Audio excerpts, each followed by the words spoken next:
is where formless, the being of Paramashiva, expresses through the Divya Sharira, the light body, and manifests as the Nijavatara, the physical form, the embodied form, for us to experience Paramashiva.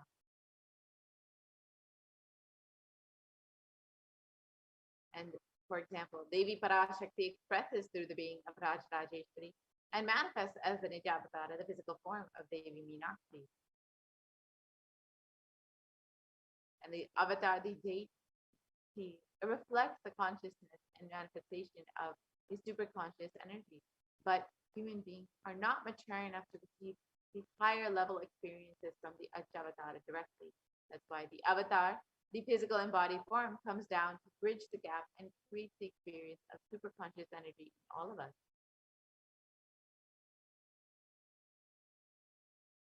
And the Bhavasamadhi Darshan awakens your Kundalini Shakti, which is the latent potential energy in every human being. This influx of superconscious energy visibly slows down the aging process and improves immunity to disease. And during the darshan, the whole brain comes alive, turning into a superconductor of conscious energies that heals, empowers, and transforms our lives. And during the Bhava Samadhi darshan, our neurons mirror that of the avatar. The mirror neurons activate and process all the observed movements or information of the avatar just by seeing. So the entire body can silently and without moving perceive what is happening elsewhere through a process of direct observation, experiencing the superconscious energy radiated by the avatar. And Akashic readings are not predictions. They are readings from the cosmic archive. Beyond happens simultaneously in the dimension of present and future. And because Akashic records are stored in the Akasha, the space dimension, there is no past, present, and future. That is why what you call as happening, yet to happen, are clearly already recorded. So let us understand who the Supreme Pontiff of Hinduism, Jagat Guru Mahasanidanam, His Divine Holiness, Bhagavan Nithyananda Paramashivam, is the reviver of Kailash, cosmic ancient enlightenment civilizational nation. The Supreme Pontiff of Hinduism is the 1008th incarnation of Paramashiva as per Hinduism, and is recognized by his predecessors who are enlightened masters and adepts. The Supreme Pontiff of Hinduism has made the science of yoga, temple-based universities, and power manifestation as a lifestyle for humanity. The Supreme Pontiff of Hinduism is ordained as the 233rd Guru Mahasanidanam of the Kanchi Kailasa Sarvekipitham, is the incumbent emperor of the Suryavamshi Sarangi Samrajyam, is the present 293rd Jagat Guru Mahasanidanam of the Kailasanatha Shamla Pita Sarvekipitham, is the present Mahamandaleshwar of the Mahanirvani Akada, the largest apex monastic order. The Supreme Pontiff of Hinduism is the 1008th Acharya Mahamandaleshwar of the Archalakada, is the present 23rd Guru Mahasanidanam of the Dharma Mukti Sparagapura Adinam, and has been elected as the Supreme Pontiff of Hinduism by a congregation of over 1,000 Hindu leaders. The Supreme Pontiff of Hinduism is revered as the teacher of Hinduism, the most prolific, most viewed, read, and watched, and has authored over 300 books and 10,000 articles in 3 languages, English, Tamil, and Sanskrit, which have been translated into 50 titles with over 1,000 titles, 50 languages with over 1,000 titles, and Supreme Pontiff of Hinduism has over 20 million copies of books and articles sold, read, and downloaded, and has over 10,000 hours of discourses delivered.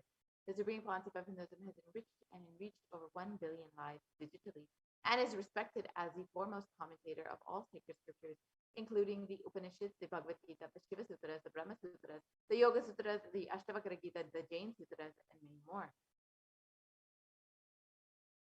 The Supreme Pontiff of Hinduism is honored as leader of Hinduism, the most awarded internationally recognized leader, is a reviver of 108 ancient Hindu sampradayas, including the Rudrakanyas, Rudras, the Shivas, Shikas, Bhairavas, Bhairavis, and Sannyas, and is the establisher of the largest Hindu university, Kailasa Nithyananda University, with satellite campuses in 150 countries. And Supreme Pontiff of Hinduism is the establisher of 1,000 plus Kailasa enlightenment ecosystems, and the founder and reviver of over 170 pithas. The Supreme Concept of Hinduism is the collector of the largest Hindu library with over 1 million books, 1 million published scriptures, and over 20 million digital books.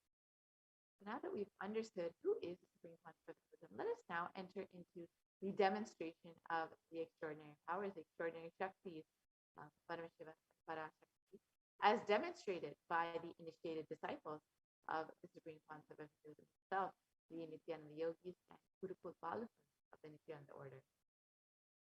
So now we will be entering into this manifestation of these extraordinary powers very shortly.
Yes, Nityanandam.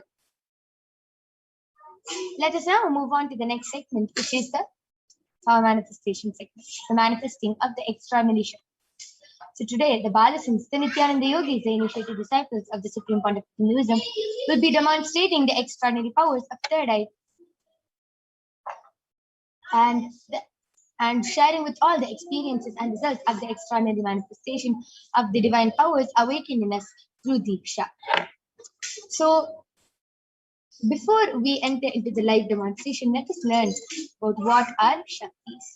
Shaktis in the Vedagamas are the source scriptures Shaktis in the Vedagmas is described elaborately by Paramashivoham as a system, as a method and a science for human beings to explore various dimensions and experience powers and have new possibilities awakened in them. And Swamiji beautifully says that just with the cognition that you are the divine and that you need to manifest the divine, you can manifest these extraordinary Shaktis, and not with the cognition that you are a man and that you need to reach the divine. Next slide, please. So, what is the difference between Shaktis and Siddhis? Shaktis express from the space of enlightenment and as a side effect of feeling connection with the divine and high integrity with the Guru. Shaktis are the source of enlightenment. Siddhis are the powers that manifest from tapas or penance for enlightenment. Siddhis are on the path of enlightenment. Shaktis are the powers which manifest through ordinary human beings in extraordinary ways just with initiation from the avatar. And Shaktis are permanent. Siddhis, whereas, are not permanent and they may divert you from enlightenment. So, who is Paramashiva? And who is the source of all these Shaktis? Paramashiva is the primordial divinity in Hinduism, the ultimate reality and cause which is self-effulgent, Swayam Prakasha, all-pervading, unchanging beyond time, space, form, and causality. At the fundamental base of Avyakta, the unmanifest, and Vyakta, the manifest existence, he performs the Panchakriya, or the 5 cosmic acts of Srishti, Sthiti, Samhara, Prabhava, and Anugraha. Creation, maintenance, rejuvenation, pulling out of delusion, and liberating grace for all living entities. And Paramashiva himself has come down in the form of the Supreme Point of Hinduism, Jagat Guru Mahasamidhanam, His Divine Holiness Bhagavan Nithyananda Paramashivam, as the 1008th living incarnation and representation of Paramashiva and the reviver of Kailasa, the ancient enlightened Hindu civilization nation, which is the great cosmic borderless Hindu nation. And ever since the beginning of the civilization, the Sanatana Hindu Dharma has been the cradle of highly advanced sciences and enlightened beings. And for the first time in modern day, the Supreme Point of Hinduism is reviving these yogic sciences at a record-breaking speed which was never accomplished before. So, the Supreme Point of Hinduism was trained as an avatar and was recognized as an incarnation at a very young age and was trained and taught to revive these sciences and initiations and knowledge repositories for billions to manifest the science of power manifestation. From disciplines of Vedanta, Tantra, Sri Vidya, Yoga, Yogic powers, Mantra Shastra, Siddha Vidya, science of Aushadha, Advaita, Bhakti Yoga, Paramashiva Jnana, and Paramashiva Vidya. So, how do we awaken all these divine Shaktis in us? If all these Shaktis are awakened in Swamiji, how can we awaken them in ourselves? When every ultimate truth, Jnana, gets mapped into our consciousness, Prajna, we start manifesting powers, and it becomes a possibility for every being Prajnana. So, let us now watch a small video of explaining what is Diksha and the science of initiation.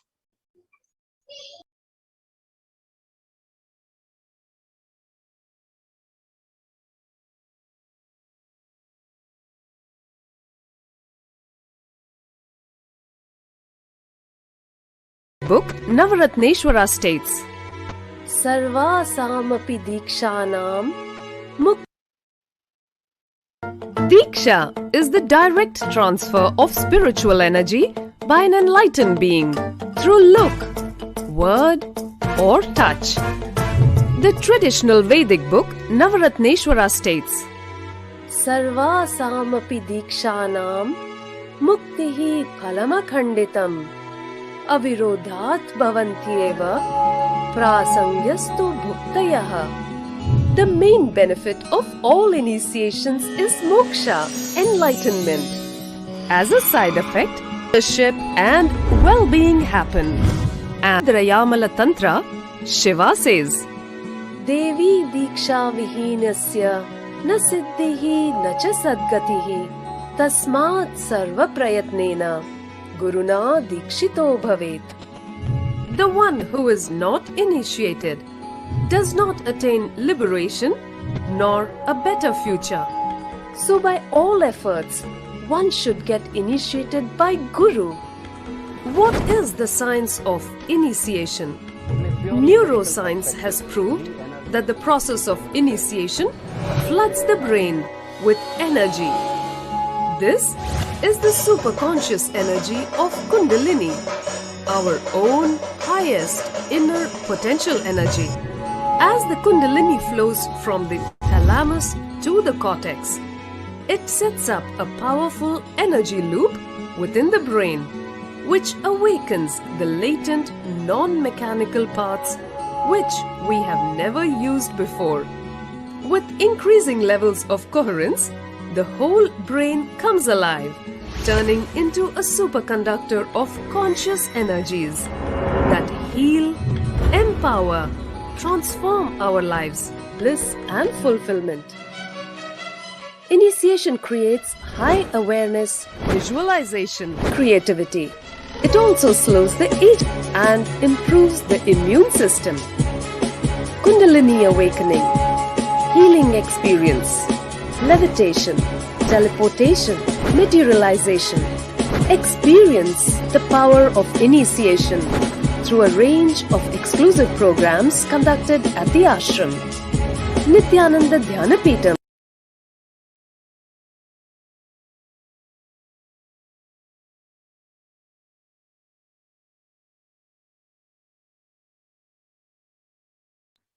Yes.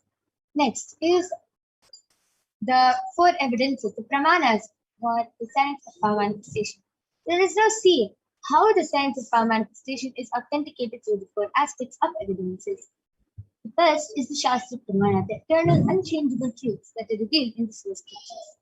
The next is the Apta Pramana, the experiences and results of Aptas or the authorities of Hinduism, the Vedic rishis and scientists who have time tested and verified this science.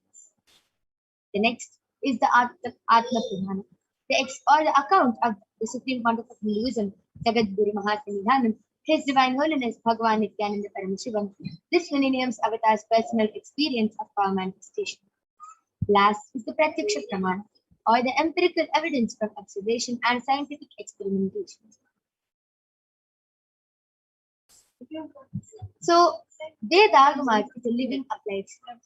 Vedas are the ultimate superior authorities for Hindus, and they are the pure science by the ultimate truth and experience. Agamas are scripture Vedas like technology that applies science.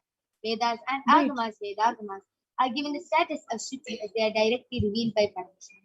They are the ultimate, eternal, unchangeable truths, and a reference cited from these Shastras or source scriptures is called a Shastra.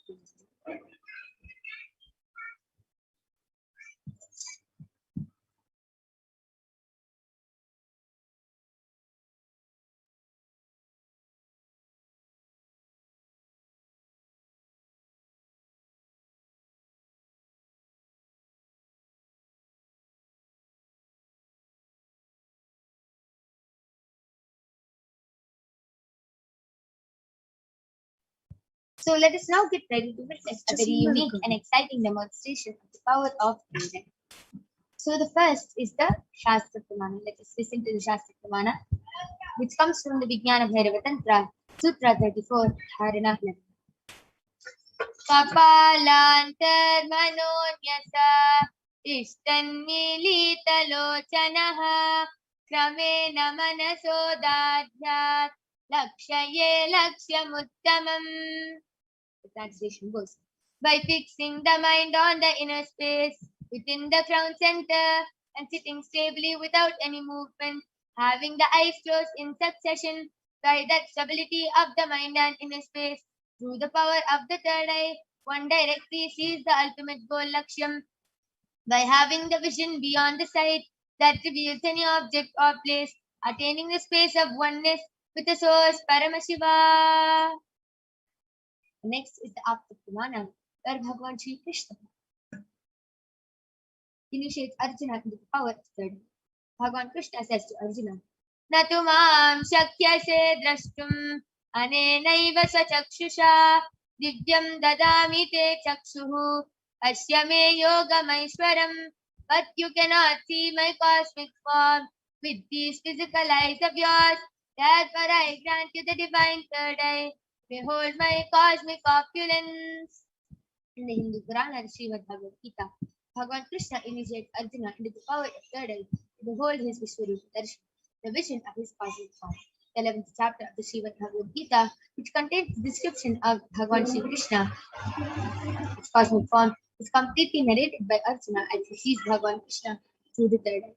And next is the Atma Pramana from the life of Swamiji himself. The first experience is that I was able to see everything around me, above me, the whole 360 degree, below me, everything. I realized not only I was able to see, I was able to feel, experience. I felt that the skin of the stone on rock on which I was sitting and the skin of this body both carry me equally. In both I exist equally. The setting sun, rising moon, the whole Arunachala hill, all the plants, bush, shrubs, trees, everything, everything, everything. Just became so alive. The idea, something is inside.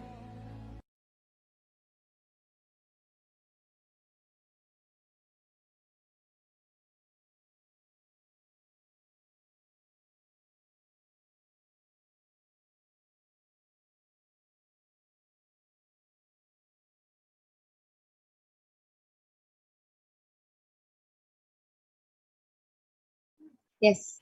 So let us now see the Pratyaksha Pramana, the empirical evidence from observation and scientific experimentation. Study measures compare the metabolic cell activity of the brain in the conscious and meditative state of the third eye using the positron emission tomography. When doing daily activities, high activity is measured in the brain where the third eye is located. And when in the deep state of samadhi, only the third eye region is active and almost 90% of the rest of the brain is active. So without further ado, let us get ready to witness the live Sakshi Pramana, the demonstration of the power of third eye by the violations of the Nithyananda Guru. This rare sacred science of the power of third eye is being made available to humanity for its ultimate enrichment and evolution. The Supreme Pontiff of Hinduism embodies the most profound yogic states that surpass all bounds of time, space, and matter. The Supreme Pontiff of Hinduism is gifting this pure great science, third eye awakening, along with many other spiritual sciences, through the power of initiation. And millions of people have been initiated by the Supreme Pontiff of Hinduism and are experiencing the profound results as extraordinary powers in their day-to-day. Let us now get ready to witness the Sakshi Pramana, the live demonstration of the power of third eye by the Balasins of the Nithyananda Guru.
Yes, Nithyananda, So now I'm back with the Balasant of the Nithyananda Gurukul, Manike Kaladharananda, who is 15 years old, and she's going to be demonstrating this extraordinary Shakti of the power of third eye reading to all of you today.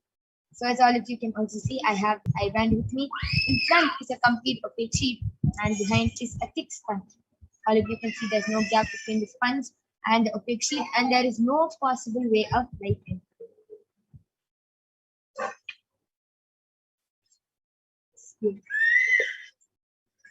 So all of you can see I'm unstrapping the eye band in front of all of you.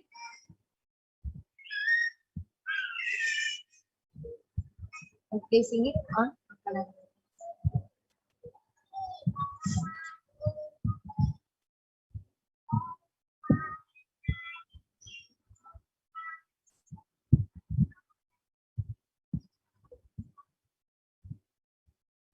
Yes. Now, Kaladhara, are you comfortable? Now, could you just put my eye band in the middle?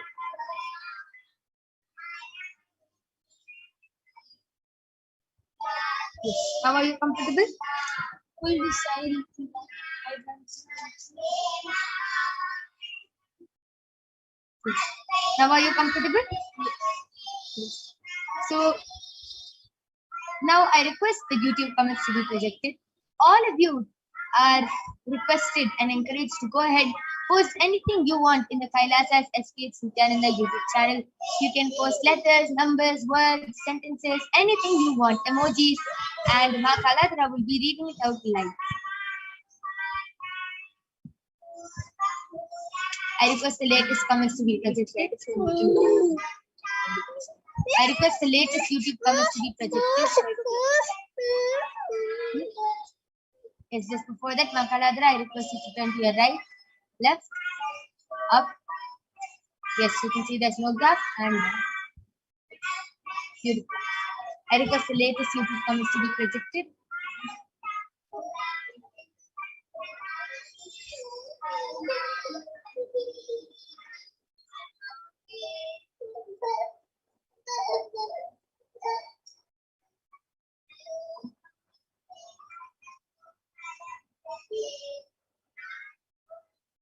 Yes, so the latest comment is from Kirtan Vajraya, and he has posted Nithyanandam with the Namaste emoji. And the previous comment is from Jyotika Bala, and she has posted Nithyanandam. Beautiful. Anyone else who wants to post any comments can go ahead.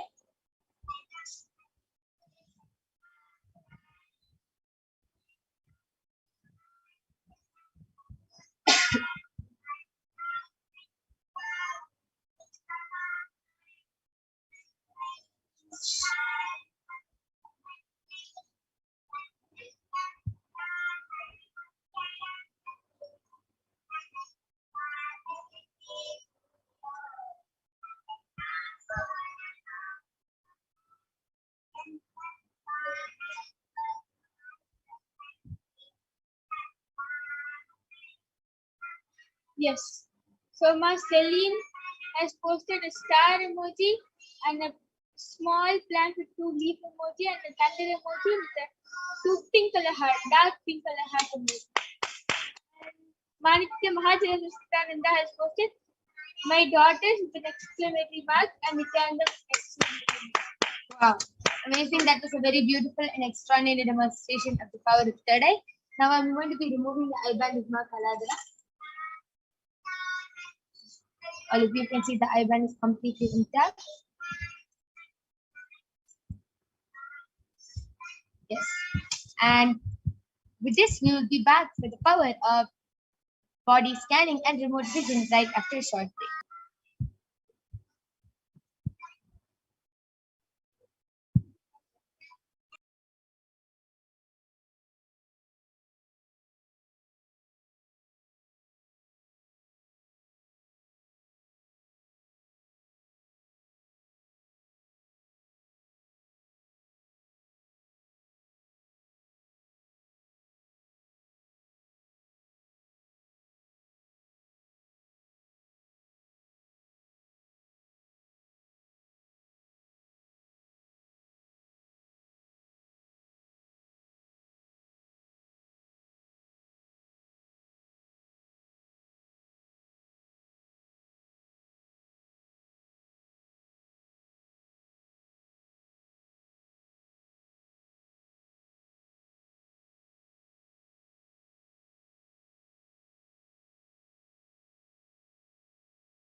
Yes. So let us now witness the power of body scanning. Let us now listen to the Shastra Pramana, which comes from the Vijnana Tantra. Swadehe jagato vapi sukshma sukshmatarani cha tatvani yani nilayam dhatvante vyajyate para. Bhagavan Parashakti says, cognize deeply that from the subtle to the subtlest constituted principles of the whole body, Swadeha, or of the whole universe, simultaneously consists of the essential realities. They are being observed in their source called Paramashiva, and by the experience of such restful awareness, one becomes complete in all the thoughts and the ultimate universal divine power. Paradevi Adishakti is the being and the supreme power manifestation of happiness.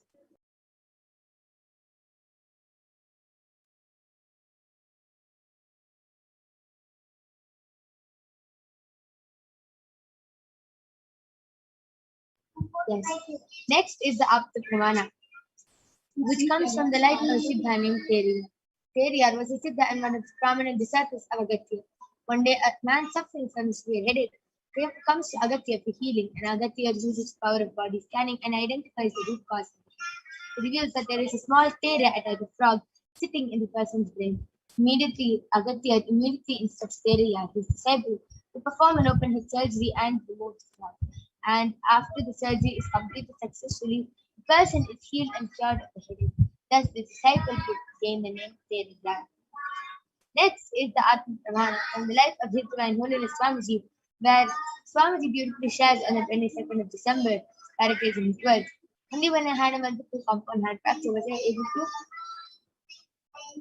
say forced to go for surgery and therefore for medical checkups related. At that time, they detected heavy metal quantity in my different organs, and it had been revealed that I was poisoned without our knowledge.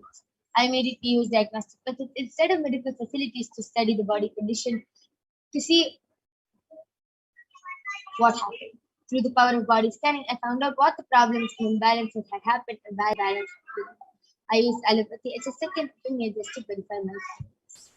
Last is the Pratyaksha Pramana, Sakshi Pramana. The experiences and results of the extraordinary manifestation happening through the initiative cycles of Swamiji. So you can see how so many of the disciples of Swamiji have manifested this power of consciousness in the matter, and all of you who have manifested the power of body scanning, and all of you are going to be witnessing this extraordinary Shakti now. So we'll be back right after a short break.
Yes. So I request all of the participants or all the viewers who are watching now, please go ahead and start posting your comments in the Kailasa's HDH Nithyananda YouTube channel.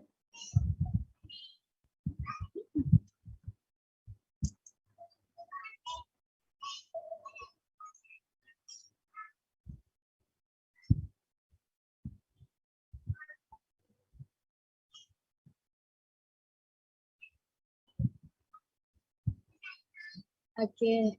Mahajilendra Siddhananda has posted, Ma Kaladra, your live practice sessions are growing more and more powerful by the day. That's beautiful.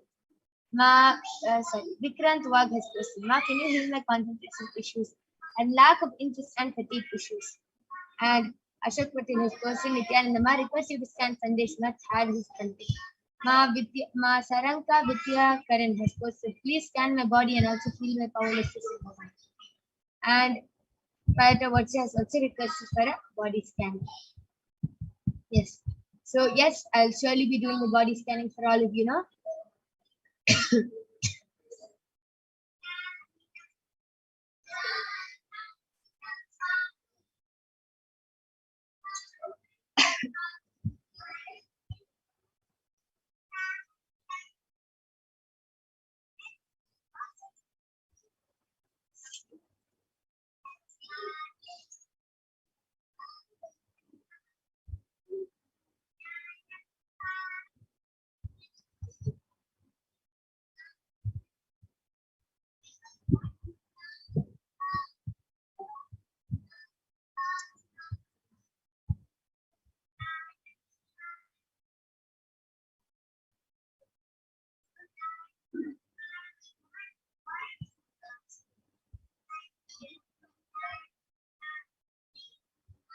Yes. First, I did the body scanning for Vikrant Wag. He has requested for a healing of a lack of concentration and lack of interest issues. Yes, Aya, Swamiji is only showing it is your cognition, Aya. You never want to do it and you don't do it with your authenticity. That is why you are having this. So it can get healed, yes, just by starting to be patient with yourself. So Swamiji is revealing every day 108 times you have to start writing the Mahavakya and you can heal these problems and you will start becoming more patient with what you have and you will do whatever you do with full integrity. Yes, and Swamiji revealed for Ma Saranka Vidya Karan. Swamiji revealed that you have been inhaling too much of toxins in the past few days now and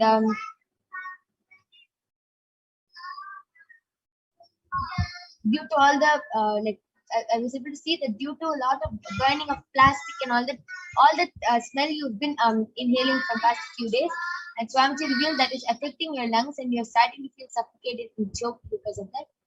Swamiji is revealing that what you should do for that is that you should start burning neem leaves in your house and every day do the train Kumbhaka for in the morning 11 times. Yes. And so I'm going to now be doing the body scanning for Ashok Patel Aya's, for the person who Ashok Patel Aya has requested for.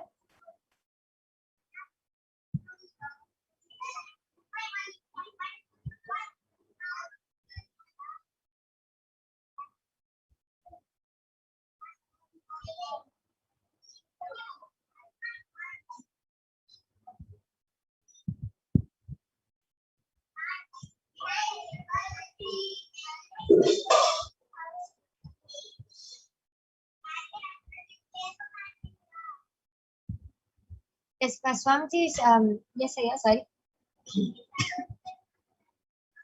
Swamiji is showing that Aya is not living in a good ventilated area. So there's a lot of humidity in the house and the air is not going and coming in properly. And because of that, he experiences a lot of suffocation. And he not only that, he feels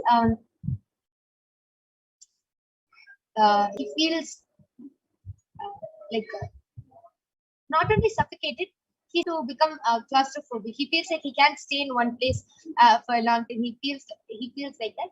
That is because of the ventilation area, and he is also facing some urinary infection. And Swamiji is showing it is actually from starting internally, and he slowly seeing few symptoms outside. Swamiji is showing it's not so serious, but you should immediately attend to it by drinking a lot of buttermilk every day. Just drink, he has to start drinking a lot of liquids every day and he'll be healed.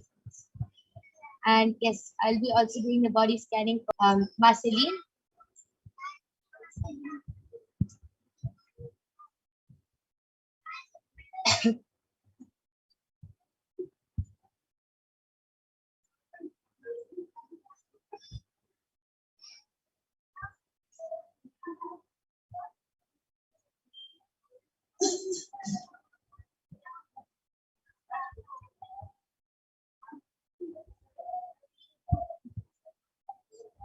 Yes, Swamiji is showing that you have to start wearing more cotton sarees and more like any dress you're wearing, cotton, you have to wear cotton dresses because of the material you're wearing. Your skin is very suffocated, and you're starting to get rashes on your skin and a lot of itchiness and dryness.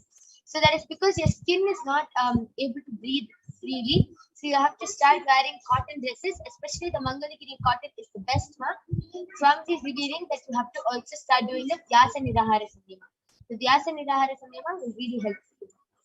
And Mahadhananda Nithyananda has requested for a scan for her husband's gut and digestive tract, that he has pain and discomfort along with, and he has given his consent. Yes, ma'am.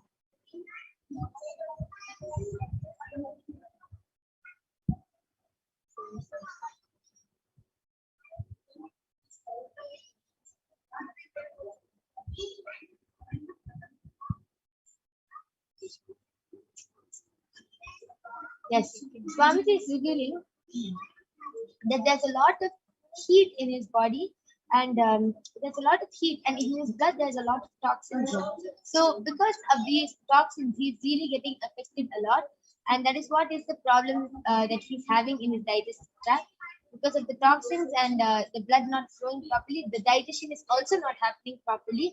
So this is the root cause of Swamiji Shwar. Swamiji is revealing that he should start drinking neem juice and curry leaf. He should start adding more more curry leaves into his food, and this will heal him. Not only that, Swamiji is also showing to sleep with a wet cloth on the forehead. Yes, and Vikrant Wag has requested for a scanning for sessions issues.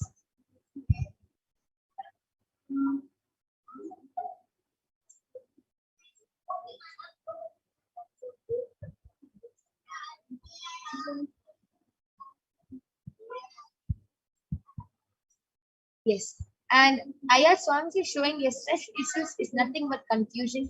You are not clear any decision you take. You are never authentic to that decision, and you are not clear with what you want to do. That is why you get stressed, you feel overwhelmed, and you feel powerless. You have to complete this cognition by this will the Mahavakya will help with this. So you start writing Mahavakya every day, and you see everything gets feel right. Yes, and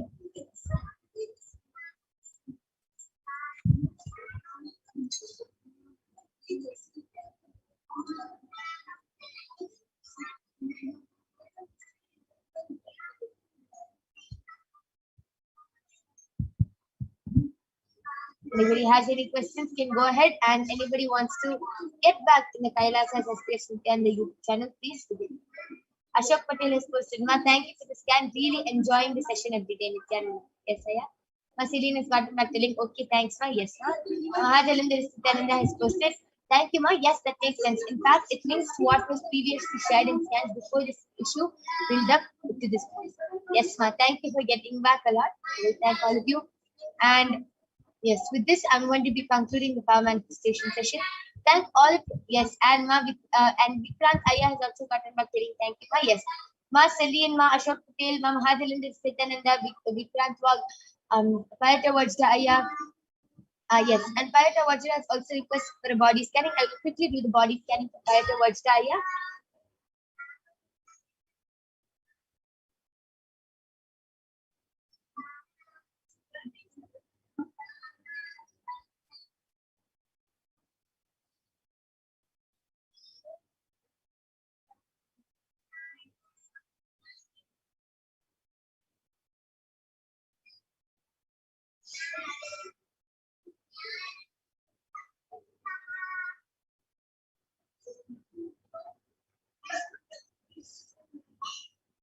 Yes, Aya. Swamiji is revealing that.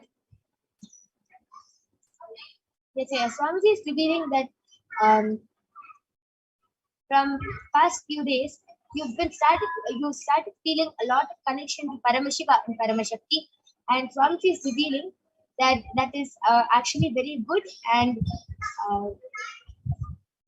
Swamiji is also revealing that there's a lot of energy which is like in your body from past few days, and because of the heat, you're not properly cleansing your body and taking care of your body. And anytime you connect with any deity or anything, the heat which is coming, your body is not able to handle the heat and that energy. So Swamiji is revealing that for the next few days you have to start doing the Rama Nirahara Samyama, and like in the next 11 days you can do the Rama Nirahara Samyama. Doing the Nirahara Samyama, you are cleansing your body and making your body stronger to hold energy, to receive all these darshans from Swamiji. This is the only thing that Swamiji is revealing here. And yes, so Parata Vajjaya, Vikrant Swagaya, Ma Mahadelandra Nithyananda, Ma Salim, Ashok Patelaya. We thank all of you for joining us in this Kailasa's Parashakti Akashic reading program and in this power manifestation session. And now I'm going to be concluding the power manifestation session. I thank all of you for joining us. And yes, Parata Vajjaya has gotten back telling yes, ma? Yes, thank you, Aya. And yes, with this, we would like to conclude this power manifestation session. Thank all of you for joining us. Please stay tuned for the upcoming segments. Thank you, Nithyananda. So we'll be having our further acharyas joining with us after a short break.